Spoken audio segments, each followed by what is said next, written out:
In this video, I'm going to show you how to fix laptop Wi-Fi not connecting.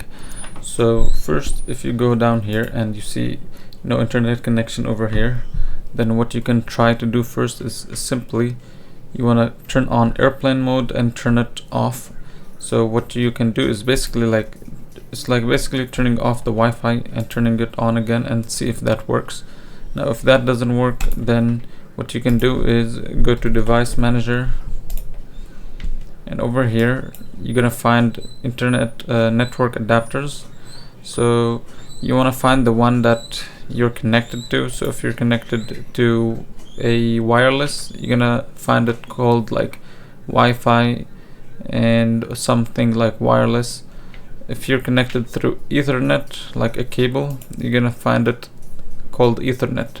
So find your internet connection and then just right click and update the driver. So if it's already up to date, then you're all good. Check if this works.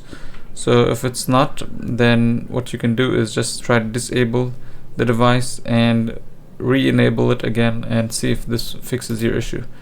Now if this still doesn't fix your issue, then try to go to settings. So if you go here to settings and go to network and internet, and down here advanced network settings, and here you're gonna find network reset. So try restarting your entire network settings and everything, and hopefully this will work.